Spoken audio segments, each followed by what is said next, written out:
All practices need referrals from other providers, even those in primary care. Building a referral network that performs is one of the most misunderstood strategies to grow a practice that I've seen in my time working with private practice owners. Well, my guest today runs a coaching business devoted to fixing this for her clients, and she's going to walk us through some of the biggest mistakes she sees being made and how you can start to fix them. I'm Carl White, principal at Mark Advisory Group, which is a healthcare marketing agency, and I'm also the host of Practice Care. The mission for both is the same, and that's to help private practice owners stay private. It's usually what they want, but care is better when it's the provider of care that owns the practice, because then every decision that's got to be made, whether it's clinical, business, otherwise, whatever is made by those who are providing patient care, so that we can rest assured that patient care is always top of mind. My guest today is LynAnn Weaver. LynAnn is the founder and CEO of Healthcare Elevation Partners, which has pioneered the fusion of healthcare leadership, business growth, and high-performance coaching. As a former healthcare administrator turned certified high-performance coach, LynAnn is dedicated to elevating the success and well-being of physicians, healthcare leaders, and organizations. She's led teams to first-in-the-nation recognition, accelerated patient volume growth of physicians' practices, and service lines up to 2/3, and has helped clients increase efficiency by 30%, giving them more time to focus on the things and people that are most important to them. And isn't that what it's all about anyway? LynAnn, welcome back. Returning guest, welcome back to Practice Care. You again. Yeah, you too. It's been a minute. Maybe a couple minutes. Yeah. So we're going to talk about referral network mistakes and how to fix them, at least some of the ones that you see. Before we get there, though, it's a pretty niche thing. How'd you get here? Tell us more about you. Yeah. So, like you mentioned, I worked in healthcare administration for about 15 years. Mhm. And during that time, I kept seeing several similarities across my physicians. But there was one instance in particular that I kind of define as that pivotal moment in my career where I had I was just a couple weeks into one of my roles. And I had one of our best surgeons come into my office, throw his badge on my desk, and he goes, I just don't know that I can do this anymore. Like, this isn't what I signed up for. I'm not seeing as many patients as I wanted to. There were a ton of issues with staffing and getting resources, and I'm not getting my needs met. And, my wife's now unhappy and all of these other things that were going on Wow. at home. And he goes, this wasn't the life that I signed up for when I went into medicine. I don't think I can do this anymore. And I went, okay, you know, give me a couple weeks to figure this Hmm. out. I'm still trying to figure out my role, first of all. Yeah. Second of all, like, I agree, something does need to change. Let's figure it out together. Hmm. And I started reaching out to all of my colleagues, to people in different systems, trying to figure out ways that we could really solve the problems that I was seeing within that group of physicians, the Hmm. docs that I'd worked with previously, and then what I was hearing from my network across the market. And And what was the part of his life that he didn't sign up for? Like, what was it specifically? um, there was there was a lot of red tape. He Mm. didn't feel like he was getting the support. He wasn't growing as quickly as he had expected to. He was hospital employed and still wasn't getting the cases that he thought Mm. he should have. And that's one of the things we'll get into today is he was Yeah. making mistakes that Yeah. I see a lot of physicians make that really prevents them from having the career that they want. Hmm. And then because he was frustrated in that area, there's always cause and effect of we love to say, oh, what stays at work will stay at work, and what happens at home stays at home. That is For just some, they can do it and it's amazing, and others, I can't. I'm not wired that way. yeah. Yeah. And you can definitely compartmentalize and put up a screen that prevents, or a mask, right? Hmm. Prevents people from seeing what's going on. However, the emotional components that are underlying it are really Yeah. masked. There are some people who have figured that out, but Hmm. generally speaking, you're frustrated at home, so you may not be sleeping as well. You're probably not as happy as you could be. Well, when Hmm. we're not happy, it downregulates areas of our brain that allow Yeah. for connection and recognition and rational thinking and higher level cognitive processes and all sorts of other things that are actually crucial to us doing our jobs. And so that's why I say, as much as we can pretend that it's not impactful, it really Yeah. is. Yeah. Stressed at work, it started negatively impacting home life. Home life started negatively impacting work, and you just start to see the spiral. Hmm. I couldn't find a clear path on how to fix this. It was Yeah. almost like how medicine years ago, and still in some cases, seems to be of it's very symptom focused rather Hmm. than looking at the whole person. And it was, oh, well, try this specific growth strategy, or Yeah. tell him to go get therapy and do this and do that. But it was all fragmented. And Hmm. there was nothing that was comprehensive that I felt was really going to help him or some of the other physicians that I've been working with. And so I went, okay, I can't find this. Everybody that I've spoken to says we need this. Let me create it because Hmm. I can't lose this doc. Like, Hmm. fantastic. And I can't, as a former trauma patient, I'm sitting here going, I don't want a great physician Hmm. not to impact for patients. So Yeah. how do we fix this? Yeah. So that's where I have created now this step-by-step roadmap on how to blend together the biggest pain points that I see for our docs so Yeah. that we have successful, happy, long-term fulfilled careers. Yeah. Stay private for the ones that Yeah. Yeah. And we're going to kind of break it down, listeners, a little bit to, we'll figure out the best taxonomy, but, privately owned practices, purely private in the community, like, uh, everything you do is out in the community versus, say, an orthopedic surgery practice where you're privately owned, but then you have to get back into the hospital anyway, and the hospital then can have some influence. And so the referral network may lead into the hospital system as well. So we'll do our best. LynAnn will do our best to kind of, it's a lot to go through. So nevertheless, though, the promise of a good referral network is amazing. I mean, high quality patients without a lot of, cost to acquire them.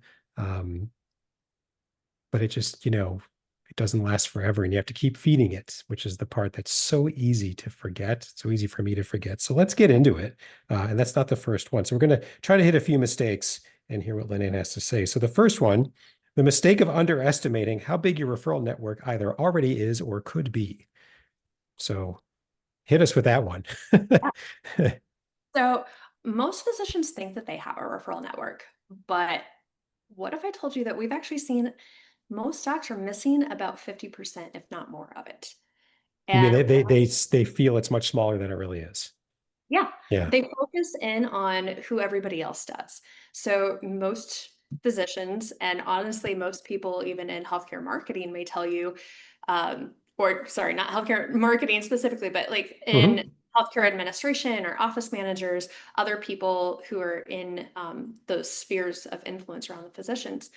A lot of times you'll hear that, your referral network is just other docs or APPs, but the piece that a lot of other physicians miss is the impact of their current patients, as well as medical device reps, pharma reps, Mm.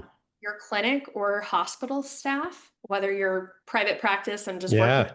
or not, Yep. the people that are supporting your patients when you're not there, right? Yep. And then your marketing team, a Hmm. physician liaison, if your practice has one, uh, Hmm. or even if you're private and you're working within a hospital system, oftentimes they'll provide that resource of a physician liaison. And then your admin or C-suite within your practice, as well as Hmm. the hospital, service line directors, and then most importantly, if you have nurses that are either in your practice or you're working with in the hospital, Yeah. amazing how many patients or potential patients go to a nurse and say, oh, you know what the doctors are really like. Tell me about that. And then Mm. they also miss key community members. Hmm. So people like support group leaders that are overseeing events for their ideal patients, Yeah. and other community organizations, whether that's nonprofit organizations or chambers or any sort Yeah. of networking events. Um, and what I've seen, I'll tell you a story about that in just a second. Okay. But the the biggest problem that I see is most physicians only focus on the obvious other docs and other APPs, and they have no idea how to activate the other referral sources. And Yeah. so just leaving hundreds of potential patients on the table. Hmm. One of the hidden gems that we really dive into is creating what I call an influence map, Hmm. or your strategic growth map, and really Hmm. find who all of those key players are, and then being able to come up with the custom scripts and resources and support materials to help activate them. So that also extends you out into the community at like 10 to 100 fold, right? If you have Yeah. 10 people singing your praises for you rather Yeah. than do it, that multiplies Yeah. tremendously. Yeah. So a very basic example, but one I think that hits it is, so your pediatrics practice, who's a great referral source? Obviously, OBGYNs. There aren't that many of them, but there's a lot of other people who either are also in contact with OBGYNs, who are in contact with young families or families with kids. Well, I think what you're saying, if you broaden it, and if all you're going to do is say, well, I need to know every OBGYN in the area, yeah, but guess what? So does every other pediatrician. Now it's Right. all of a sudden very crowded and very noisy. And how are you going to stand out? You should still do it because it makes obvious sense. But if you stop there, you're leaving a lot on the table, it sounds like. Absolutely. Yeah. Especially school counselors, Yeah. activity leaders, Yeah. administrators within the school system, because Hmm. ultimately the superintendent and on down are the ones that are making decisions, can get you in touch with a school nurse Yeah. and in touch with other organizations. Yep.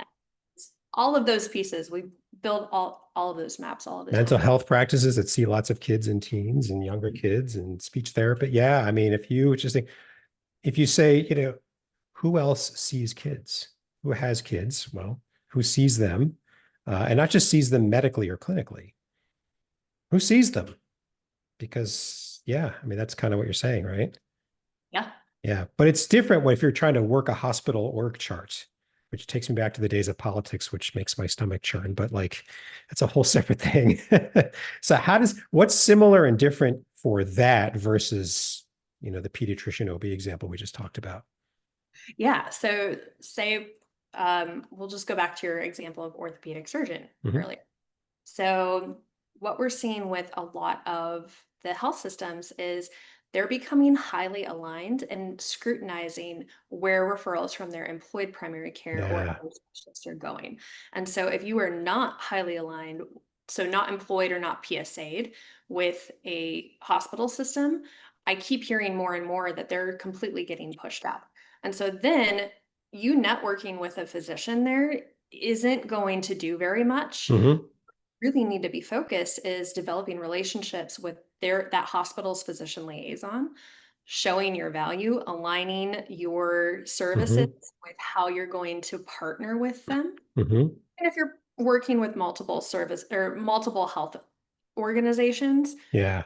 there are certain things that you need to be building in terms of that relationship development piece and determining how you can add value to them in order to get back in their good referral graces, as we call Yeah. it, Yeah. and add it back onto their referral okay list because Yeah. all of them have those. Uh, then from the physician liaison, that's usually when you move up to the director of business development, start building relationships with them. And then I would say even the C-suite, at least one or two people in the hospital C-suite, because again, they're going to be driving that. And they're the ones that are typically working with their employed physician group to say, this provider's good, this provider's not approved by us, Yeah. and sure that you're having those conversations. Yeah. And you can't just be all or nothing, right? Like maybe there's a particular procedure or particular skill you have that is not available in the employed staff, or maybe there's overflow issues where they can't, and who are they going to go to for overflow? So there still could be opportunities. Yeah. That's all like what you're saying is you've got to go to the person who truly makes the decision, Yeah. which just sounds obvious when you say it, but it's harder. It takes longer. It is. Yeah. Well, and a lot of docs that I've spoken to too, they don't think it's possible. But I've watched that change. I've also been on that other side of where I went to bat for a private practice doc. Mm, My system was saying, oh, he's not employed. We've signed an exclusive deal with this massive group. We're not going to let our docs send to him anymore. He'd been there for 20 years, mm, doing hundreds of cases at that facility. And so because he and I had a good rapport, I went to bat for him and was able to keep him on that referral list. mm. But a lot of docs don't think it's possible, so they don't even try. Yeah. Yeah. Okay, so now you've properly estimated the size of your network, and hopefully you're getting excited because there's a lot more opportunity. The next mistake, man, this is common. We're all guilty. Maybe you're not, but the rest of us are because you know what you're doing. The mistake of thinking that one meeting with a referral source is enough to open the spigot forever. So, and I just want to preface this by saying, Dr. X or listener X, the last time you met somebody for the first time, how well did you remember them? Probably not at all. Well, it's the same. So, with that red carpet, please, LynAnn, tell us more. Oh, yes. So, you know, when you think about probably even within your own practice, the number of meetings or invitations or people that you're meeting constantly, Mhm. most physicians, especially the newer ones coming into their first role as an attending, are thinking, oh, well, I just have to have one meeting. They're going to remember me and they're going to automatically send to me. Yeah, what? I met with them. Why, what happened? Yeah, Why don't I it have didn't work. It sucks. It's terrible. You're wrong. Yeah. So something I hear all the time is referral meetings don't work. I go to them all the time and I don't get, more than one patient maybe out of it. So they're Well, selfish too, right? So there's a second part of that. So yeah, let's come back to that. there are a lot of components to Yeah, that. they didn't help Uh, me. Yeah. yeah, it cannot be me, which Mhm. one, that is something that is a really big challenge within medicine too, and something I really feel for our docs for, because so many training programs demand perfection. Obviously, lives are on the line, so that makes Mhm. sense, but it causes psychological changes as well. And this is human behavior. This is Mhm. not specific just to dogs, but it changes to where I can't be wrong and it cannot be me. Otherwise, I'm not a good dog. Yep. And we need to change that narrative because one, when you think about it logically, you know that's not true, but Mhm. emotionally, we respond and react based off of what we emotionally interpret it to mean. So Mhm. when I say that, it's how do we take that narrative of I can't be wrong and instead flip it to what can I do to change the situation? Mhm. Taking back control of the power and influence that you have Yeah. and looking at it as how can I change this situation? It's one of the biggest mistakes I see them make is going in and just spouting off, my clinical outcomes are this is what I do, these are the specific types of Yeah. patients, and it's almost robotic, Yeah, I'm right? about to read my CV to you, so strap in. And I Exactly. want you to remember all of it forever. Here Yes. we go. In a monotone voice with no Yeah. Yeah. completely just like either so relaxed that you don't feel any connection or it just like I've sat through some of these meetings with the docs that I've worked with and they'll come in and there's such an important component of communication is not just made up of the words that you say, right? It's Mhm. a bigger part of the energy that you're bringing, of the tonality that you're using, Yeah. of the body language that we're using. Yeah. And this is about the way that I see most of the first time docs that I'll take out. It'll be something like this, and they'll be kind of hunched over, your shoulders are slouch, which actually cuts off airway. There's a whole other issue with that. But Yeah. this posture, how do you feel when I'm looking at you like this? You look sad. Yeah. You look sad. Would you want to send a patient to somebody who has this type of Well, even if I do, as you're telling me your CV, I'm thinking, why is she so sad? I hope she's okay. Which means I'm not listening to what you're telling me. I hope she's all right? right. Yeah. Wow, And what's going on? exactly. So what our body language does is it either builds or breaks trust. And Mhm. this is at a subconscious level. And so going in and looking at and identifying what are the key things that are actually going to help me connect, build rapport, and be memorable when I'm coming into these conversations. Yeah. A few of those things that a lot of physicians end up missing are those communication pieces, your body language, your tonality, Yeah. energy that you bring. And when I say energy, I mean, are you enthusiastic about what you do? Or Yeah. you just sound, kind of ho hum and this is fine and this is Yeah. wonderful. It's a completely different experience and it provides a very different level of trust and belief that if I send you a patient, you're going to, wow them and make me look good as a Yeah. referring provider Yeah. sending it to you. Yeah. And all the subconscious things that are going on and the potential referring provider's mind that most docs aren't aware of. And so learning those and then knowing what to do in those situations to change it can be incredibly impactful. Yeah. Secondly, you mentioned memorability. What And, makes and yet one meeting is even enough. right? Yeah, there are things that you can do to become more memorable from just one meeting, Hmm. but it's really important to have that follow-up consistently, Hmm. having a strategy developed so that it doesn't feel like you're trying to run after somebody. Hmm. Because I don't know about you, but I've never once spoken to a physician who's like, I love sales and being a Yeah. sales. Yes. Usually what I hear is, God, I hate these meetings because I feel like a used car salesman. And they get all, Yeah. All gross and icky and yeah. picky about it.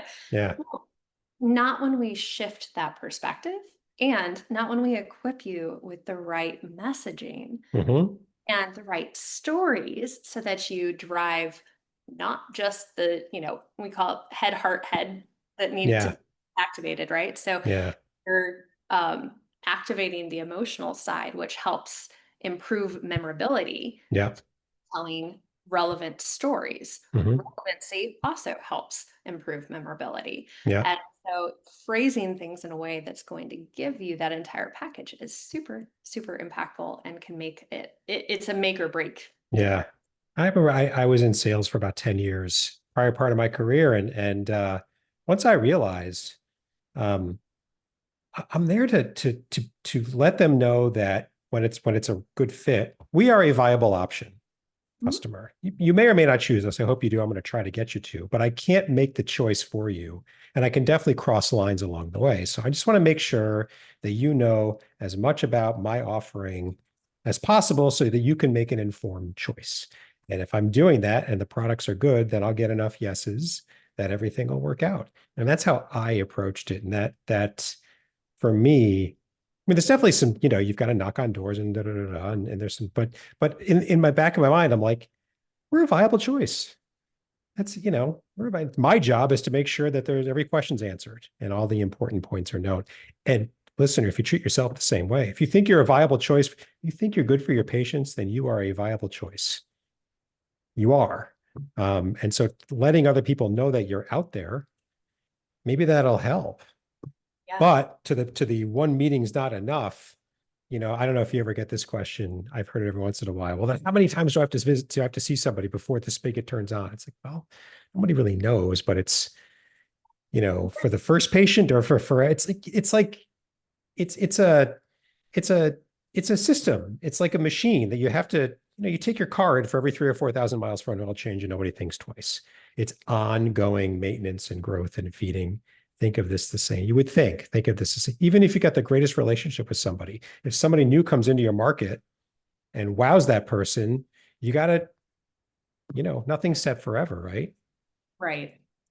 Yeah. And you bring up that's a really important point too, is you're right. Nobody actually knows. I've researched this, I would say to death. I'm sure I could probably do more, but I've only Mhm. been able to find one study that looked at that. And it showed that on average, it takes up to 6 touch points with a provider to change an established referral pattern. Mhm. And now, if there's a newer doc coming into the community and they don't have, their go-tos already set, could be very different. Or if they're Sure. frustrated with the people that they're sending to. So there's Sure. to that. But don't get disappointed or feel like nothing's working if you're only having one meeting and you're not getting patients. Yes. That is, you don't know how long it is until the next time that they see your ideal patient. Yes. And then by that point, do they even remember you? And so having, like I said, that specific follow-up cadence planned. And so I usually say, a trick that you could follow or a cadence that you could follow really is after the meeting, within 24 hours, send them a thank you text. Hmm. Requires you to always get their cell phone number, right? Yes. Send them a thank you text. And then within 2 weeks, while you're in that initial meeting, ask them questions so you can identify something that you can easily follow up with them on. Hmm. Whether that's a resource, whether it's, a specific study that they might be interested in, something like that. And then send them an email. Hmm.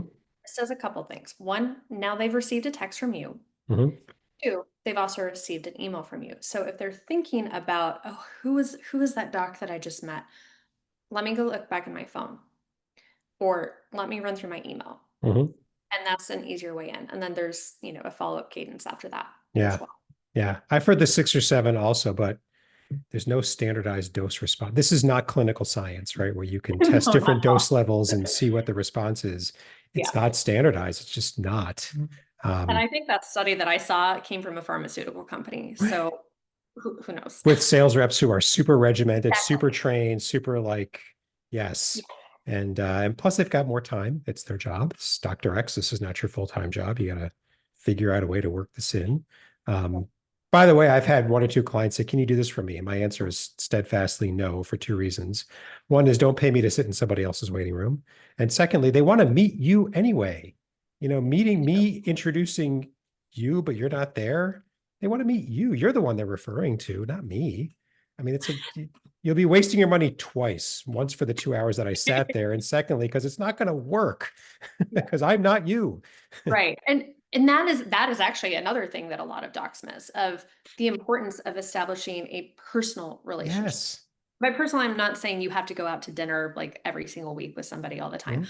but you making that initial connection Mhm. is so important, especially in highly competitive markets. Now, can you use a physician liaison or a business development person to continue growing those relationships? Yes. Absolutely, and the most successful practices actually do. Yeah. And and you still have to continue those relationships. Right. So Right. one of the things that can be helpful is creating a text or email campaign after the fact, Mhm. that your liaison or somebody in your team is sending on your behalf. Yeah. There are automations that we can use to do that, Mhm. but it still needs to feel like it's from you, and make sure that it's a resemblance of your voice with specific psychology pieces built in. Correct. And that's right. And there's got to be some FaceTime with you.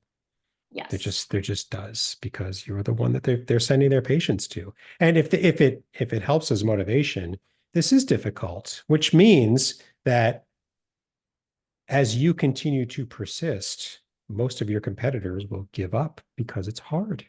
And once you start seeing the payoff, fewer of your competitors will, because they gave up along the way. At least most of them did. Yeah. You know, Persistence is key. it is. It is. It's not massively conceptually hard. One thing I struggle with, and you kind of hit on it, is what new things to talk about. So now it's like, a couple years in, I'm making this up. It's a while. It's past the initial phase. And I know I should reach out to so and so, to make sure that I know what's new with them and they know what's new with me. Maybe that's it. Hey, what's new with you? What's going on? I don't know, but it's like I run out of things to talk about. I'm Yeah. just not that creative that way. I'm in marketing, like we're not all the same types of, like, Jesus, how do you brainstorm what to talk about now, LynAnn? So a couple key strategies on this. People like novelty. They like something that's new, or they like to, have that reason or connection point. And Mhm. so during the first time that you're meeting somebody, there are specific questions that you can ask. It varies so much based off of specialty that Yeah. I'll spare you all that. Right. But so asking questions that accomplish three things. So first, what is an interest area of theirs that you focus on or you also enjoy? That Mhm. can either be related to your clinical specialty, or it can be related to something totally non-clinical, whether Mhm. that's, you both like the Dodgers, or, you know, Yeah. ride motorcycles or something like that. Mhm. Uh, and then getting at least two or three things from that initial meeting and making a note on it, of you can go and look up, or have your staff look up Mhm. a a new article, a new event that's coming up. Say there's a baseball game that everybody's going to be at, and Mhm. it's a quick, here's something that I saw about XYZ topic that you mentioned the last time we spoke that you were really Mhm. interested in. Just thought that you would appreciate this, or thought that it might be of interest to you. Mhm. What you're doing is you're sharing value Mhm. without expecting a response. So something else I hear a lot of docs say is, I don't want to reach out because they're busy. And what if I'm imposing?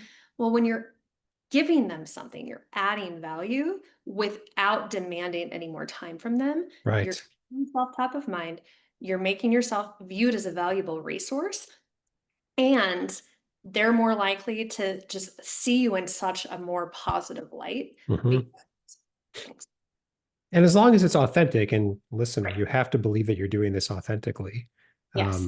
Because this is where I feel like a salesperson, which is, code for I feel inauthentic. You got to feel authentic in whatever it is you're going to do. Absolutely. Yeah. Yeah. Thank you for bringing that up. That is a huge component as well. It, And go ahead. it's another part of like medical school and I guess dental school and the others. It's like, do you guys teach like the human side? And maybe they do. I don't know. Like there's no business in it. I can tell you that. I know that. But like, just like bedside manner and don't shrug. And there's some of just the physical presence things that you were talking about. And how do you talk to people? And how do you talk with a colleague? Like, or is any of this in there? Because you're sending all these graduates out into the world to go do something that's very human. I know it seems clinical, and it is. It's very scientific, very clinical, et cetera. But it's on people that you are doing all this on. Yeah. Is there anything like how to come across as a human, like a feeling human? I know it depends on some of the programs. I'm working with Mhm. a doc right now who's overseeing residency programs, and he's wanting to bring some of this into Yeah. his residents because he's seeing the same problem. And he's amazing because he actually had come up against some challenges of not having training like this, Mhm. doc. And so he's very adamant that his residents learn everything that they need to know Yeah. about really the human side of medicine. Yeah. There you go. We have covered a lot. Yes, it feels like we have covered a lot. Is there anything that you think we need to cover that we just didn't hit? Uh, One thing, and you can probably speak to this even better than I can, is the importance of patient testimonials. Mm-hmm. And we know that referrals, when a patient is referred directly to you, they're much more likely to follow your recommendations because there's Hmm. always trust established with that referring provider or referring person, Yeah. and that trust gets imposed onto you, which is a Yeah. great benefit. However, patients are still likely to go and look you up online. Hmm. And so without having, a decent number of positive patient reviews, even if you get that referral, the patient may choose to go to another provider. Yeah. Online reviews. The the what I think is the most unfortunate, saddest statistic I've heard about it is as many people trust the reviews they read online as they trust the recommendations from their own friends and family. Think about that. What a group of strangers say, which is what reviews are, is as much power as what your own friends and family say on an aggregated level. It's sad, but it's true. It's very believable, whether it's exactly the same or whatever. It's very believable. And it gets back to what you're saying. Your current patient population, probably it ought to be your largest single referral source. I mean, those people are out, collectively more in the community than anybody else. It ought to be. And you should track this, by the way, just the 3 or 4 top referral sources. How'd you find us on your new patient registration to see what's going on? But they really ought to be. And yes, reviews are the easiest way to communicate that. So yeah. So get more of those. Yes. Yeah. Yeah. How can someone get started? I mean, the scenario is we've caught a listener's attention. So she makes a lot of sense, but it's kind of a large topic taken all at once. How could they break it down and just pick some place to get started? Yeah, I think one of the foundational elements is to really just sit down and build out who is in your referral network and who needs to be part of that referral network. Hmm. So making a list of who are all of the people in my purview who I could reach out to and help give them resources so that they can be out marketing for me. Yeah. Uh, Lists of medical device or pharma reps, lists of all of the people that I talked about before, uh, Hmm. and then also looking at what key community organizations could I get involved with, reach out to, network, Hmm. capacity that would have my ideal patients in their community. And that is especially important for, say you mentioned pediatricians earlier, but dentists or behavioral health specialties, anybody who's cash pay only, getting into those community organizations will be a huge referral driver for you. Yeah. And take your patient by. So pediatricians is easy because it's kind of a pure play. Where do my patients go? Well, they go to school. They go to sports clubs. They go to all sorts of places. How about I start checking those off and seeing how we can sort of become visible there. So if you've got a wide variety of patients, like you see every age or you see a variety, don't let that stop you. Break them down. So we see senior citizens. Where do they go? We see kids too. Where do they go? Start to break it down, and you'll start to see that there's more places where you can become visible, more people you can meet in terms of, you never know who's asked for a recommendation. You just never know. And some make more sense than others, but yeah, there's more than you think. So excellent point. Thank you. Thanks for coming back on. Like I said, it's been a minute or two since you were on last time. Hugely important topic. Like I said, we do marketing. You can spend a lot of money on marketing, but every client I work with, I tell them, we talk about referral, not the way you do, but this is a big part of any practice is the referral network. And it can take some time, but it doesn't have to cost a lot of money.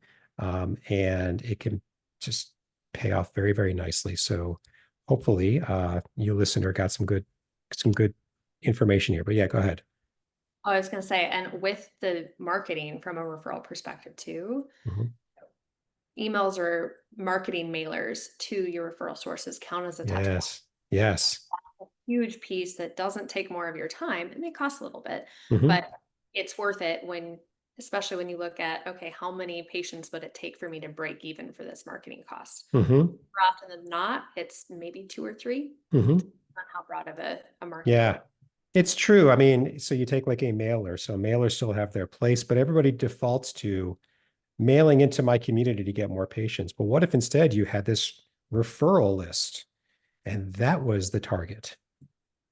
Very different. That way, if you get one referral source, it's a volume of patients over time rather than just one patient. Very great point. Thank you. Okay, so we've got your contact information, which are going to be in the show notes for this episode. So anybody who wants to get a hold of LynAnn now has another way to do so. And thank you for coming back on again. I really appreciate it. Thank you so much. Absolutely. 2 quick points before we wrap up. First, if you're like LynAnn or us, you serve physicians, practice owners, and you've got some experience, you've got your expertise that you want to share with private practice owners, or if you're a private practice owner yourself and you've figured out something on the business side of practice, and don't overthink that. Even what you think is, silly and boring or whatever, it could be eye-opening for somebody else. Either way, we want you to come on Practice Care and tell the world about it. So in the show notes for LynAnn's episode and every episode, there's a link, a couple of clicks, take you a minute. Just tell us what's on your mind and we'll get you scheduled as soon as possible. And finally, please, I say this every time, subscribe to Practice Care. It's one word, it's easy to find. We drop a new episode every week, and the easiest way to stay up to date is to subscribe. Thanks very much, and until next time.